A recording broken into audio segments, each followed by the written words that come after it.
الحمد لله والصلاة والسلام على أشرف الأنبياء والمرسلين وآله وأصحابه وأتباعه ومن تبعهم بإحسان إلى يوم الدين. فقد قال الله تعالى في قرآنه الكريم: يا أيها الناس اتقوا ربكم الذي خلقكم من نفس واحدة وخلق منها زوجها وبث منهما رجالا كثيرا ونساء واتقوا الله الذي تساءلون به والأرحام إن الله كان عليكم رقيبا. அன்புக்குரிய இஸ்லாமிய சகோதரர்களே, அந்த சகோதரர்கள் கேள்வி கேட்டிருக்கிறேன்னு சொன்னால், மாற்று மத சகோதரர்கள் சலாம் கூறணும்னு சொன்னால் அதுக்கு பதில் கூற முடியுமா? அதாவது அல்லாஹ் ரப்பல் ஆலமீன் அல் குர்ஆனை சொல்லுகின்றான்: வைதா ஹய்யிதும் பிதஹியத்தின் ஃபஹய்யு பிஅஹ்ஸன மின்ஹா அவ் ருத்துஹா. உங்களுக்கு யாராவது ஒருவர் நல்ல வார்த்தைகள் கூறு என்று சொன்னால் நீங்கள் அவருக்கு அழகிய முறையில் பதிலளிங்கள், அழகான முறையில் பதில் கூறுங்கள் என்று அல்லாஹ் ரப்பல் ஆலமீன் அல் குர்ஆனை சொல்லுகின்றான். எனவே அந்த அடிப்படையில் அவர்கள் மாற்று மத சகோதரர்கள் ஸலாம் அலைக்கும் என்று கூறு என்று சொன்னால் நாங்கள் தாராளமாக வஅலைக்கும் ஸலாம் என்று சலாத்தை கூற முடியும் என்ற கருத்தை தான் இந்த திருக்குர்ஆன் சொல்லித் தருகிறது. எனவே அந்த அடிப்படையில் அதற்கு சலாம் கூறினால் பதில் சொல்ல முடியும். அதுதான் சகோதரர்கிட்ட கேள்விக்குண்டான பதில். அல்ஹம்துலில்லாஹ், குறுகிய நேரம் இருப்பதன் காரணமாக ஒரு சிறிய விடயங்களை நினைவுபடுத்தலாம் இருக்கின்றேன். அன்புக்குரிய இஸ்லாமிய சகோதரர்களே, நாம் எல்லாம் இந்த உலகத்திலேயே அல்லாஹ் ரப்பல் ஆலமீன் எம்மையெல்லாம் எதற்காக வேண்டி உலகத்திலே படைத்திருக்கின்றான், எம்மை படைத்ததன் நோக்கம் என்ன என்பதனை எல்லாம் மனிதன் ஒருவன் தன்னை சிந்திக்கின்றானா என்று பார்த்து சொன்னால் மிகவும் குறைவானதாக தந்திருக்கின்றது. இந்த உலகத்தில் இருக்கின்ற அனைத்து படைப்பினங்கள் எடுத்துக்கொண்ட எந்த படைப்பினங்கள் எடுத்துக்கொண்டாலும் கூட அல்லாஹ்வை சிறப்படைகிறது. எந்த அளவுக்கு சொன்னால், ஒரு பறவை இனங்களிலிருந்து மரங்கள், செடிகொடிகள், இப்படியாக எல்லா உயிரினங்களும் கூட படைத்த இறைவனுக்கு கட்டுப்படுகின்றது, படைத்த இறைவனை தியானம் செய்கின்றது என்பதனை அல் குர்ஆனில் அல்லாஹ் ரப்பல் ஆலமீன் சொல்லும் பொழுது வத்தைரு சாஃபாத்தின் அஜ்னியதஹா, அதாவது பறவை இனங்களை கூட அல்லாஹ்வுக்கு கட்டுப்படுகிறது, அல்லாஹ்வுக்கு வணங்குகிறது என்று சொன்னால் அது எவ்வாறு வணங்குகின்றது? அதனுடைய திரைகளை அழிப்பதன் மூலமாக அல்லாஹ்வுக்கு கட்டுப்படுகிறது என்று அல்லாஹ் ரப்பல் ஆலமீன் அல் குர்ஆனில் சொல்லித் தருகின்றார். இப்படி மனிதனையும் ஜின்னையும் தவிர இந்த உலகத்தில் இருக்கின்ற எந்த ஒரு படைப்பினங்களை எடுத்துக்கொண்டாலும் கூட அல்லாஹ்வுக்கு கட்டுப்படக்கூடியதாக அல்லாஹ்வுடைய கடமைகளை அதனால் எவ்வாறு அவைகளுக்கு எவ்வாறு சொல்லப்பட்டிருக்கிறதோ அந்த அடிப்படையில் அவைகள் செயல்படுத்திக் கொண்டிருக்கின்றது. ஆனால் மனிதனையும் ஜின்னையும் தவிர என்று ரசூல் ஸல்லல்லாஹு அலைஹி வஸல்லம் அவர்கள் அவருடைய பொன்மொழிகளை நாம் பார்க்கின்ற பொழுது எங்களால் புரிந்து கொள்ள முடிகிறது.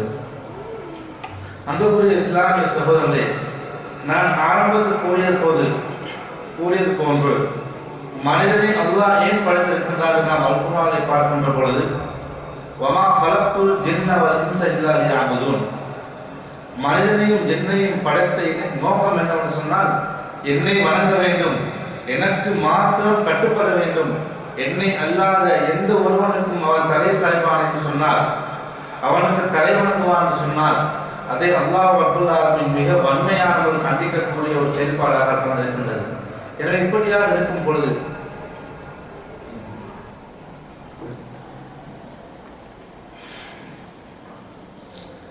நபி ஸல்லல்லாஹு அலைஹி வஸல்லம் அவர்கள்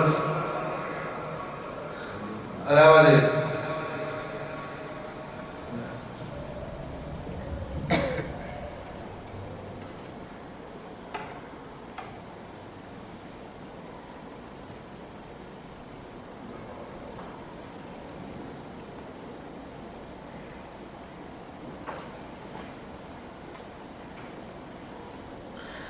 நபியுல்லாஹி ஸல்லல்லாஹு அலைஹி வஸல்லம் அவர்கள் கூறினார்கள்: அத்துன்யா மஸ்ரஅத்துன் லில் ஆখিরা, இந்த உலக வாழ்க்கை இருக்கின்றது இது மறுமைக்குரிய ஒரு விளைநிலம்.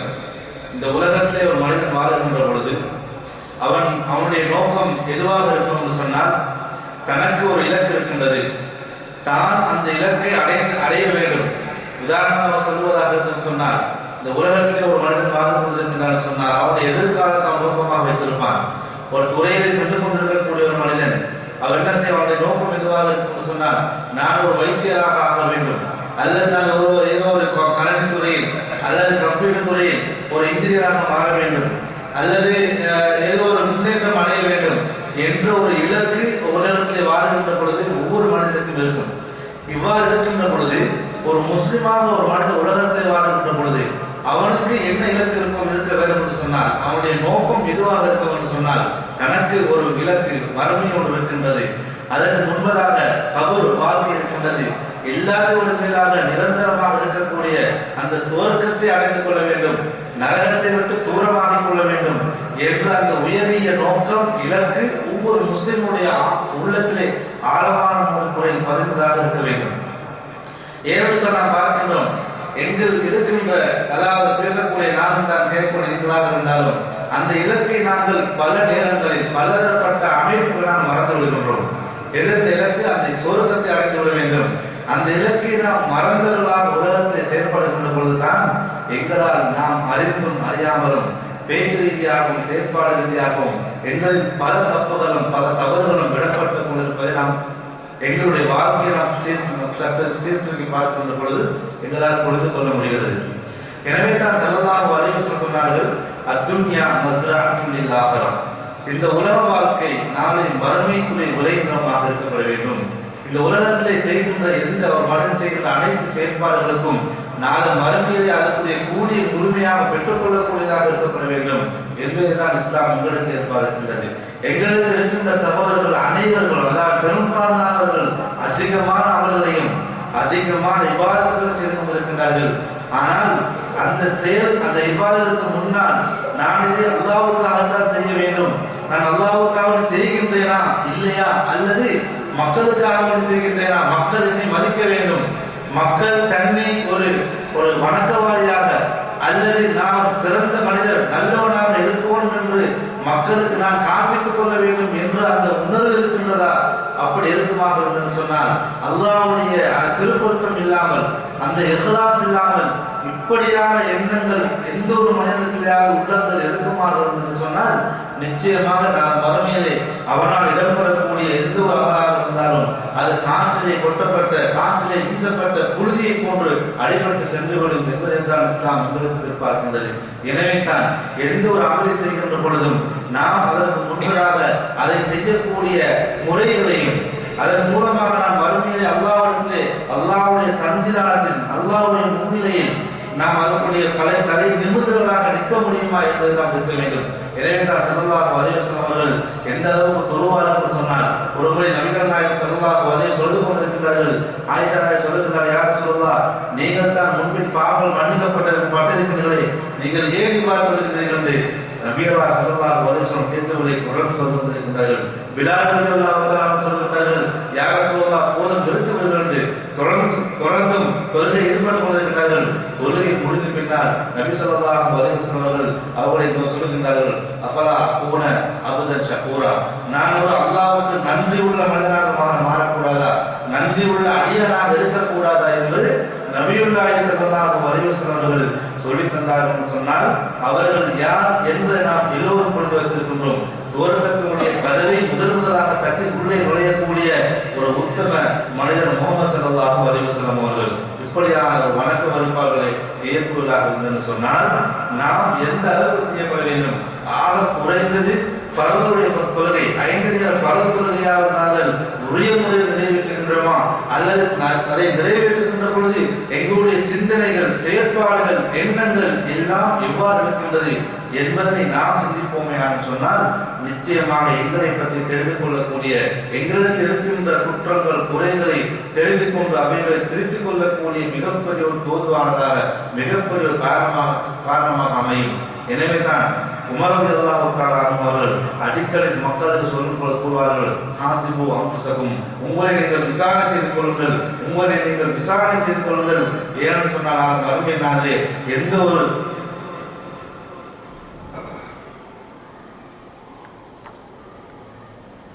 நாளை மறுமை நாளே எந்த ஒரு திரையும் இல்லாமல்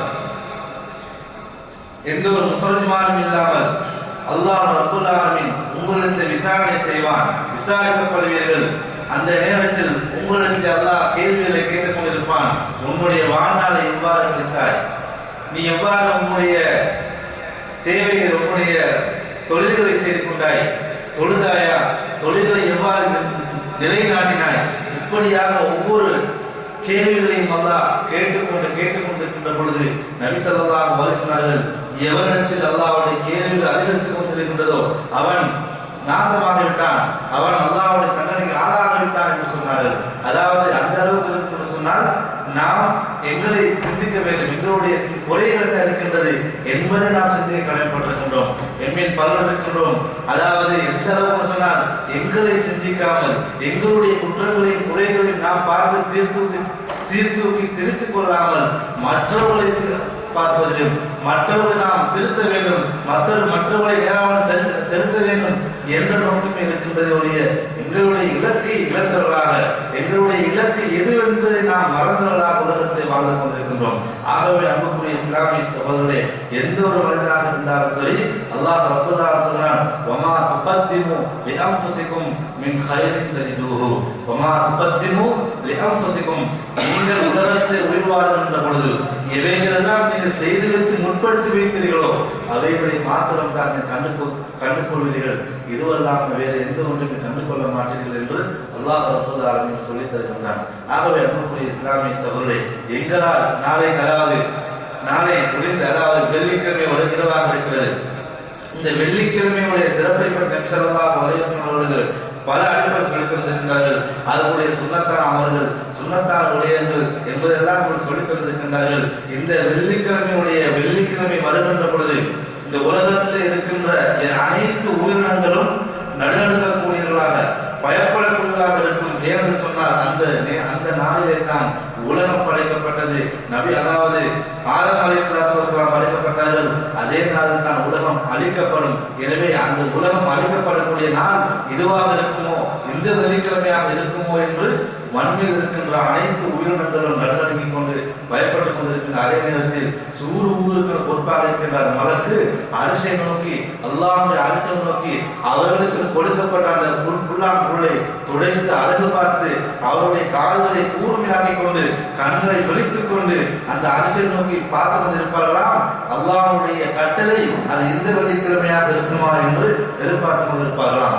ஆனால் மனிதர்களாகிய நாங்களும் அந்த ஜின்களும் அவைகளை ஏறெடுத்து பார்க்காமல் பயப்படாமல் சர்வ சாதாரணமான முறையில் துணிச்சலான முறையில் எத்தனையோ வெள்ளிக்கிழமைகள் எங்களை கலந்துவிட்டு சென்றிருக்கின்றது. நாம் அந்த எண்ணங்கள் வருகின்றதா பார்த்தோம் சொன்னால் அது குறைவானதாகத்தான் இருக்கின்றது. எனவே வெள்ளிக்கிழமைகளை செய்யக்கூடிய அமல் விவாதங்களும் வணக்க வழிபாடுகளும் அதிகமாக இருக்கின்றது. அவைகளை நாம் செய்து அந்த நாளையிலே அந்த நேரத்தில் உலகம் அளிக்கப்பட்டது சொன்னால் நாம் எல்லாம் அதாவது நன்மை இபாதத்துகள் செய்தவர்களாக இருந்து கொள்வோம். எனவே தான் இஸ்லாம் அந்த வெள்ளிக்கிழமை நாடு அமல் இபாதங்களையும் வணக்க வழிபாடுகளை கழிக்கும்படி எங்களை ஏவிருக்கின்றது. ஆகவே அந்த அடிப்படையிலேயே எங்களுடைய வணக்க வழிபாடுகள் செய்வதற்கு முன்னால் எங்களுடைய ஆழ்மன உள்ளங்களை நல்ல எண்ணங்களாக மாற்றிக்கொண்டு எங்களுடைய இலக்கு எது என்பதை நாங்கள் சதாவும் அதை உள்ளத்தை நினைத்தவர்களாக அந்த இலக்கு சொர்க்கத்தை அடைய வேண்டும், நரகத்தை விட்டும் தூரமாகிக் கொள்ள வேண்டும். இந்த எண்ணங்கள் நாங்கள் உள்ளத்தை அடிமனத்தில் பதிந்தவர்களாக அமல் பாதங்களையும் செய்து அல்லாஹ்வுடைய திருப்பத்தை அடைவதற்கு எல்லா வல்ல இறைவனும் எல்லோருக்கும் நல்ல ஒரு பாலிவானாக.